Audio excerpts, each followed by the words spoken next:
Pertarungan antara Killer versus Basil Hawkins mungkin tidak akan sedestruktif pertarungan antara Sanji versus Queen atau Zoro versus King.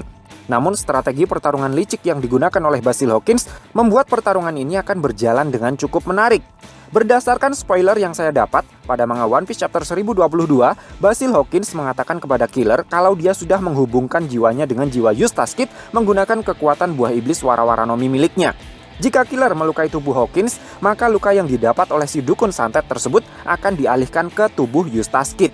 Jadinya, justru Kid lah yang akan merasakan dampak dari serangan Killer kepada Hawkins. Dan jika sampai serangan yang dilancarkan oleh Killer cukup kuat untuk membunuh Basil Hawkins, maka yang akan mati justru bukan Basil Hawkins, melainkan Eustace Kid. Prinsip kerjanya persis seperti bagaimana Basil Hawkins bisa memindahkan luka fatal yang dia dapat dalam pertarungan kepada para anak buahnya melalui media boneka voodoo yang dia simpan di dalam tubuhnya selama melawan Kizaru di Kepulauan Shabaudi atau ketika menghadapi Luffy dan Zoro di Kuri. Nah, menurut Vivrecat Data Book Volume 2 yang rilis tahun 2018, tubuh Basil Hawkins maksimal hanya bisa menampung sebanyak 10 boneka voodoo. Masing-masing boneka voodoo hanya bisa terhubung dengan satu orang saja. Fungsi dari boneka voodoo tersebut adalah untuk mentransfer luka fatal yang diterima oleh Basil Hawkins kepada orang lain. Sederhananya, boneka voodoo tersebut adalah nyawa cadangan bagi Basil Hawkins.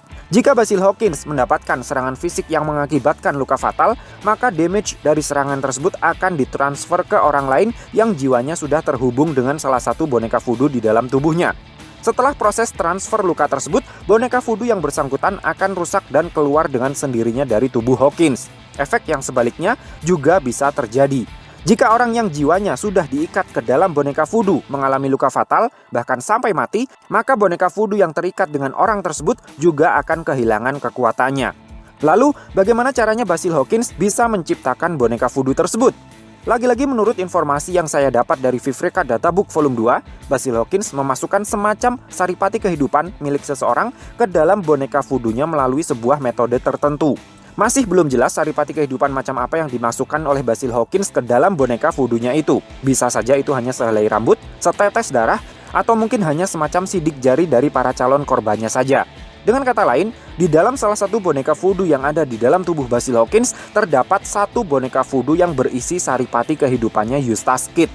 Kemungkinan besar, Basil Hawkins sudah mencuri atau mengambil saripati kehidupan Eustace Kid, entah itu rambut, darah, atau sidik jari, ketika Eustace Kid menjadi tahanannya Kaido. Dengan cara licik semacam itu, secara tiki-taka, saat ini Killer tidak punya cara untuk bisa mengalahkan Basil Hawkins tanpa mengorbankan kaptennya. Tapi apakah benar begitu? Sampai saat ini kita masih belum tahu apa kelemahan dari Wara-Wara no Mi-nya Basil Hawkins selain Sea Stone atau air laut. Sehingga cara paling sederhana yang bisa dilakukan oleh Killer untuk bisa mengalahkan Basil Hawkins tanpa harus mengorbankan Eustace Kid mungkin hanyalah dengan menetralkan terlebih dahulu kekuatan buah iblis Basil Hawkins dengan menceburkannya ke laut atau menempelinya dengan Sea Stone. Kedua cara tersebut sangat mungkin bisa Killer lakukan karena dia bukanlah seorang DF user. Tapi masalahnya, di mana Killer bisa mendapatkan Sea Stone? Memang benar, Wano Kuni adalah surganya Sea Stone. Meski sedikit aneh rasanya selama pertempuran di Onigashima, belum ada pentolan Beast Pirates yang menggunakan Sea Stone sebagai senjata. Padahal saat di Kuri saja, salah satu anak buahnya Hawkins ada yang menggunakan senapan dengan paku Sea Stone sebagai pelurunya. Tapi bukan berarti Killer bisa mendapatkan senjata berbahan Sea Stone di mana saja, kapan saja. Dia butuh akses dari Kurozumi Orochi atau Kaido untuk bisa mendapatkan benda-benda berbahan batu laut tersebut. Nah, itu dia kuncinya. Akses ke Kurozumi Orochi atau Kaido. Jika kalian tidak lupa, sebelum pertempuran di Onigashima dimulai, Killer sempat menjadi budaknya Kurozumi Orochi dengan nama alias Kamazo the Manslayer. Maka dari itu, saya rasa bukan sesuatu yang berlebihan rasanya jika selama menjadi budaknya Orochi tersebut, Killer alias Kamazo mendapatkan akses untuk menggunakan senjata berbahan dasar Sea Stone. Atau setidaknya, dia tahu di mana Orochi menyimpan senjata-senjata yang berbahan Sea Stone. Menariknya lagi, selama menjadi Kamazo, Killer tidak menggunakan Punisher sebagai senjatanya. Namun setelah kabur dari penjara Udon bersama dengan Eustace Kid, Killer tiba-tiba muncul kembali di pelabuhan Tokage, lengkap dengan Punisher di tangannya.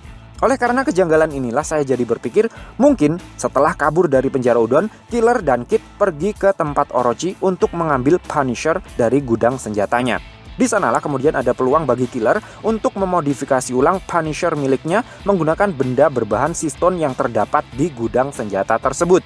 Sehingga ada kemungkinan kalau saat ini celurit mekaniknya Killer itu memiliki kandungan siston di salah satu atau salah dua ujung tajamnya. Dengan menggunakan senjata berbahan siston inilah, Killer dapat menetralkan kekuatan buah iblis Basil Hawkins sebelum dia mengoploknya. Sehingga Killer punya kesempatan untuk melumpuhkan Basil Hawkins tanpa melukai Eustace Kid. Saya jadi curiga alasan kenapa Killer terlihat bisa melukai Kaido pada manga One Piece chapter 1002 adalah juga karena hal ini. Oleh karena Punisher miliknya Killer terbuat dari bahan siston, makanya pada saat itu dia bisa sedikit melukai tubuh Kaido yang konon katanya invincible hanya dengan menggunakan bacokan celurit tanpa diimbu dengan haki. Nah, ngomong-ngomong soal Killer yang bisa melukai tubuh Kaido pada manga One Piece chapter 1002, pada saat itu kan dia menggunakan sebuah teknik yang disebut dengan Kamasonic. Dengan memutar-mutar celuritnya hingga kecepatan suara, Killer bisa menciptakan semacam sayatan gelombang radioaktif yang bisa langsung menembus organ dalam Kaido tanpa merobek kulit luarnya. Jadi, selain menetralkan terlebih dahulu kekuatan Hawkins menggunakan benda berbahan siston, sebenarnya Killer juga masih punya cara lain untuk bisa menang dari si dukun santet tanpa harus mengorbankan kaptennya, yaitu dengan menggunakan teknik Kamasonic ini. Sederhananya, jika Killer bisa mengeluarkan boneka voodoo yang tersimpan di dalam tubuh Hawkins menggunakan teknik Kamasonic, maka dia bisa membebaskan Eustace Kid dari target santetnya Hawkins. Selanjutnya, Killer bisa dengan bebas mengoploki Hawkins tanpa perlu khawatir akan melukai Eustace Kid. Masalahnya, untuk opsi yang kedua ini, peluang berhasilnya masih sangat kecil. Jika mengeluarkan boneka voodoo dari dalam tubuhnya Hawkins semudah itu, Trafalgar Law yang punya kekuatan OP-OP Nomi tentu akan lebih mudah lagi melakukannya untuk menyelamatkan Shashi, Penguin, dan Beppo ketika ketiga anak buahnya itu dijadikan media santet oleh Hawkins saat dikuri. Dengan menggunakan teknik scan, Trafalgar Law sebenarnya bisa meronsen tubuh Hawkins untuk menemukan di mana posisi boneka voodoo-nya Shashi, Penguin, dan Beppo di dalam tubuh Hawkins. Lalu dengan menggunakan room, Trafalgar Law bisa dengan mudah membedah dan mengeluarkan ketiga boneka voodoo anak buahnya itu dari tubuh Hawkins. Tapi faktanya, Trafalgar Law justru memilih untuk menyerahkan diri agar Hawkins mau melepaskan santetnya terhadap Shashi, Penguin, dan Beppo. Sehingga saya pikir mengeluarkan boneka voodoo dari tubuh Hawkins dengan teknik bedah laser semacam itu tidak akan serta-merta menghentikan pengaruh santet Hawkins terhadap korbannya. Meskipun tidak menutup kemungkinan juga bahwa menyerahnya Trafalgar Law saat itu sebenarnya bukan karena dia tidak bisa membedah dan mengeluarkan boneka voodoo dari dalam tubuh Hawkins, tetapi lebih karena dia memang sudah punya rencana sendiri setelahnya. Nah, selain dua opsi tersebut di atas, masih ada satu opsi lainnya lagi yang mungkin akan diambil oleh Killer, yaitu nekat menyerang Basil Hawkins dengan sekuat tenaga karena Killer percaya Eustace Kid tidak akan mati akibat serangannya itu. Jadi, logikanya begini. Boneka voodoo yang ada di dalam tubuh Hawkins akan keluar dengan sendirinya dari tubuh Hawkins bukan hanya jika orang yang terhubung dengannya mati. Satu luka fatal yang mungkin level damage-nya mencapai 80% saja sudah cukup untuk membuat boneka voodoo-nya Hawkins keluar dan tidak bisa digunakan lagi. Poin itulah yang mungkin akan dimanfaatkan oleh Killer. Killer yang sejak kecil sudah bersahabat dengan Eustace Kid tentu tahu betul batas-batas kekuatan kaptennya itu. Seperti Sanji yang tahu betul betapa gilanya ketahanan tubuh seorang Roronoa Zoro. Jadinya Killer yakin serangan fatal yang akan dia layangkan untuk melumpuhkan Hawkins dampaknya tidak akan terlalu fatal bagi Eustace Kid.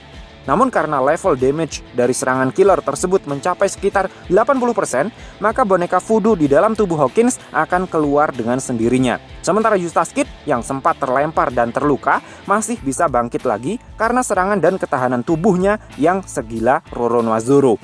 Saya rasa opsi terakhir yang terdengar paling gila ini bisa jadi malah justru yang akan diambil oleh Killer. So, piye menurutmu Cah? Terima kasih sudah mampir ke channel kami. Jangan lupa like, share, dan subscribe jika menurut kalian video-video kami cukup menarik untuk ditonton. Sampai ketemu lagi dalam video kami yang berikutnya. And matur nuwun.